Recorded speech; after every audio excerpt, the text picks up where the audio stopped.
Good morning সকলকে। আজকে আমার পিটি প্রেজেন্টেশনের বিষয় হচ্ছে যে discuss the meritocracy and elitism in curriculum development, অর্থাৎ মেধাতন্ত্রের অভিজাততন্ত্র, মেধাতন্ত্রের অর্থাৎ পাঠ্যক্রমে মেধাতন্ত্র অভিজাততন্ত্র বিষয়টি কী তা একটু আমরা জেনে নিই।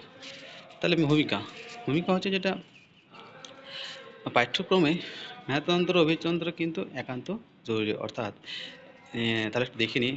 একটি জাতির শিক্ষা ব্যবস্থা কেন্দ্রবিন্দু হলো পাঠ্যক্রম বা কারিকুলাম। পাঠ্যক্রমে কেবল পাঠ্যবস্তুর ধারক নয়, এটি সমাজের ভাবনা, চিন্তা, সংস্কৃতি, বিন্যাস এবং সমতার প্রতিফলন। পাঠ্যক্রমের তৈরি প্রক্রিয়া দুটি গুরুত্বপূর্ণ মতাদর্শ, এটি হচ্ছে অভিতন্ত্র ও মেধাতন্ত্র। এই দুটি পাঠ্যবস্তু কিন্তু তাদের সেভাবে প্রভাব পড়ে, অর্থাৎ পাঠ্যক্রমে এই দুটি বিষয়বস্তু কিন্তু একান্ত জরুরি। অর্থাৎ তাহলে মেধাতন্ত্র বা অভিজাততন্ত্র জিনিসটা কি তোকে দেখিয়ে নিই।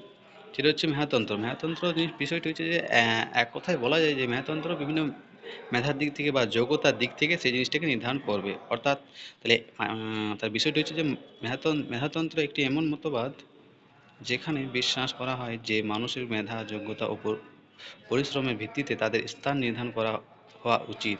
পাঠ্যক্রমে মেধাতান্ত্রিক দৃষ্টিভঙ্গি প্রয়োগের ফলে সেসব বিষয়বস্তু ও পাঠ্য পরিকল্পনা তৈরি হয় যা কেবল উচ্চমানের শিক্ষার্থীদের জন্য উপযোগী হয়। এতে প্রতিযোগিতামূলক মানসিক গড়ে ওঠে এবং সফলতা নির্ধারণ হয় পরীক্ষায় নাম্বার দ্বারা। একটু আগে যেটা বললাম যে বিভিন্ন তাহলে শিক্ষার্থীর ক্ষেত্র হতে পারে, অথবা কোনো মানুষের ক্ষেত্র হতে পারে, মানে কর্মরত মানুষের ক্ষেত্র বিভিন্ন কাজের দিক থেকে সে তার মেধার পরিচয় দিয়ে থাকে। তারপর নেক্সট পয়েন্ট সেটা হচ্ছে মেধাতন্ত্রের বৈশিষ্ট্য। তাহলে বৈশিষ্ট্যগুলি কী কী? না, এখানে দেখো বলা হয়েছে যে এক নম্বর যেটা শিক্ষাগত বা যোগ্যতা বা দক্ষতার দিক থেকেও তাকে কোনো শিক্ষার্থী বা কোনো ব্যক্তিকে তার গুরুত্ব দেওয়া হয়। ২ নম্বর পয়েন্ট হচ্ছে তারা শিক্ষার্থীদের পরিশ্রমের মাধ্যমে তার যে অধিকার, যেমন কোনো শিক্ষার্থী পরীক্ষা দিচ্ছে, পরীক্ষা দিয়ে পরে সে নাম্বার প্রাপ্ত হয় সেই দিক থেকেও হতে পারে, বা কোনো কর্মরত ব্যক্তি তার বিভিন্ন কাজে যে স্কিল দিক থেকেও তার অধিকার করে থাকে। তারপর যেটা পাঠ্যক্রমের শিক্ষার্থীদের মেধার বিকাশ, বিভিন্ন এবার পাঠ্যক্রমে কোনো শিক্ষার্থী তার মেধার দিক থেকে তার বিভিন্ন ধরনের বিভিন্ন জ্ঞান অর্জন করে সেই দক্ষতা ভিত্তির মাধ্যমে বিভিন্ন মূল্যায়ন করা তাকে, যে হ্যাঁ এই স্টুডেন্টটা বা এই শিক্ষার্থী ভালো পড়াশোনা করে ভালো স্টুডেন্ট। বা যদি কোনো অন্য ব্যক্তির ক্ষেত্রে, কর্মরত ব্যক্তির ক্ষেত্রে তা বলবো যে হ্যাঁ এই মানুষটা কিন্তু ভালো কাজ জানে, ভালো কাজ জানে, তাহলে সে তার অর্জিত তাকে মূল্যায়ন করা হয়। ৩ নম্বর পয়েন্ট যেটা হচ্ছে নেক্সট পয়েন্ট, সেটা যে মেধাতন্ত্রের পাঠ্যক্রম এমনভাবে তৈরি করা হয় যেখানে সকল শিক্ষার্থী নিজের ক্ষেত্রে সেরা হতে পারে। অর্থাৎ পাঠ্যক্রম এমনভাবে তৈরি করা হয় যেখানে সবাই অংশগ্রহণ করে নিজের সেরাটুকুটা বা দিতে পারে। এখানে নেক্সট যে পয়েন্ট সেটা হচ্ছে এখানে লিঙ্গ, জাতি, ধর্ম ও সামাজিক অর্থনৈতিক পাঠ্যক্রম নির্বাচন, মানে এক কথায় বলা হয়েছে যেটা এই মেধাতন্ত্রে কিন্তু সকলের সুযোগ সুবিধা রয়েছে, তাতে পুরুষ হোক, তাতে সে স্ত্রী হোক, বা সে যে কোনো জাতির ধর্মই হোক না কেন, তার কিন্তু সমান অধিকার থাকবে। তাহলে মেধাতন্ত্রের ইতিবাচক দিক, তাহলে ইতিবাচক দিকগুলি কী কী? শিক্ষায় ন্যায্য প্রতিযোগিতা সৃষ্টি হয়, মেধাবীদের উৎস ও প্রাপ্য স্বীকৃতি দেওয়া হয়, উচ্চমানের পাঠ্যবস্তুর বিকাশ ঘটে, আর নেক্সট যে পয়েন্ট উদ্ভাবনী চিন্তাভাবনার প্রসার ঘটে। অর্থাৎ তাহলে তাহলে এখানে ন্যায্য বিষয়গুলি আছে, মেধাতন্ত্রের প্রাপ্য স্বীকৃতি দেওয়া হয়, অর্থাৎ উচ্চমানের পাঠ্য বিকাশের ঘটে এবং উদ্ভাবনী চিন্তাভাবনাও দেখতে পাওয়া যায়। নেক্সট যে পয়েন্ট হচ্ছে নেতিবাচক দিক। নেতিবাচক দিকগুলি এখানে যারা একটু ধীরগতি তারা উপেক্ষিত হয়।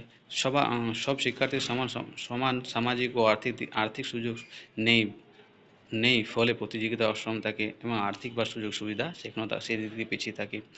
আর কেবল পরীক্ষার ফলাফল দিয়ে করা হয়, সেখানে তাদের সৃজনশীলতা হারিয়ে ফেলবে। যেমন অনেক সময় দেখা হয় যে পরীক্ষার মাধ্যমে যে শিক্ষার্থী কতটা শিখলো, বিভিন্ন পরীক্ষার দ্বারা মার্ক করা হয়, সেই দিক থেকে দেখা হয় তাহলে সৃজনশীলতা তারা হারিয়ে ফেলে। আর নেক্সট যে পর্যন্ত ব্যর্থতাকে অপমানজনক করে তোলা বা মানসিক চাপ বাড়ায়।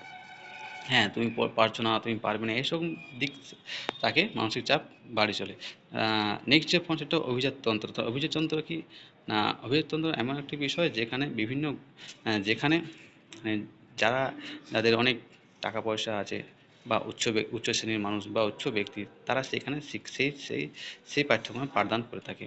যেমন তাহলে দেখিনি, অভিজাততন্ত্র এমন একটি মতবাদ যেখানে যেখানে শিক্ষা ব্যবস্থা নির্দিষ্ট প্রভাবশালী শ্রেণী বা উচ্চবিত্ত গোষ্ঠীর আধিপত্য থাকে। পাঠ্যক্রম, পাঠ্য বই এবং শিক্ষা প্রতিষ্ঠানগুলো তাদের চাহিদা অনুযায়ী নির্মিত হয়। তাহলে যেখানে সে টাকা দিয়ে অবশ্যই অনেক টাকা পয়সা দিয়ে পড়বে, তার তো নিজস্ব একটা চাহিদা থাকবে যে আমি হ্যাঁ এটা নিয়ে পড়বো, আমি সেটা করবো।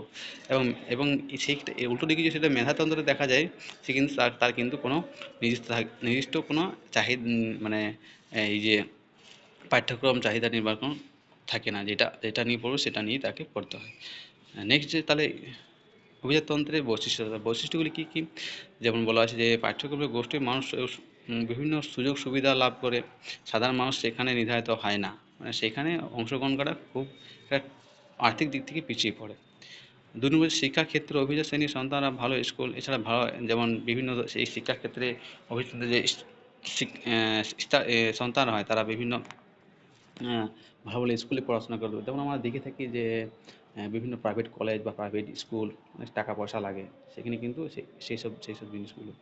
নেক্সট যে পর্যায়টি, এই ব্যবস্থা সাধারণ মানুষের সন্তানের জন্য সুযোগ থাকে না।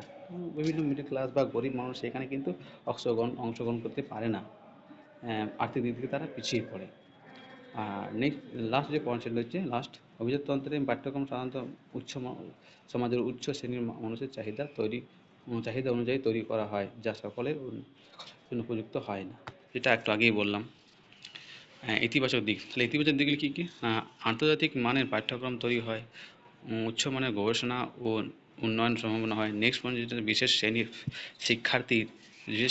শিক্ষার্থীদের ক্ষমতা বৃদ্ধি পায় এবং উন্নত প্রযুক্তি ব্যবহার। সেখানে একজন শিক্ষার্থী বেশি টাকা বা বেশি পয়সা দিয়ে পড়লে নিশ্চয়ই এইসব সুবিধা ভোগ করে, বিভিন্ন উন্নত মানের প্রযুক্তি ব্যবহার বা সেখানে এবং বিভিন্ন গবেষণা, বিভিন্ন লাইভ যে গবেষণা বা লাইভ প্রযুক্তি ব্যবহার, সেগুলো কিন্তু তারা নিজের চোখের সামনে দেখবে এবং সেটা প্রয়োগ করবে, সেটা তার হবেই ভালো দিক।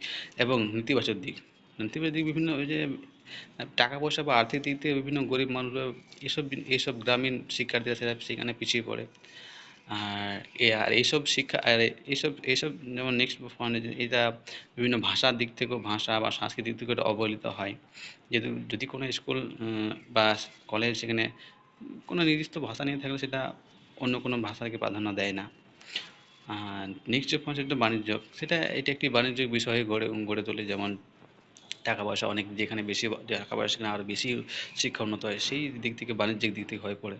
আর এখানে বৈষম্য শ্রেণী বিভাজন আরও গভীর হয়, সেটা একটু আগে যেটা বলেছিলাম, যেখানে সাধারণ মানুষ সেখানে অংশগ্রহণ করতে পারবে না।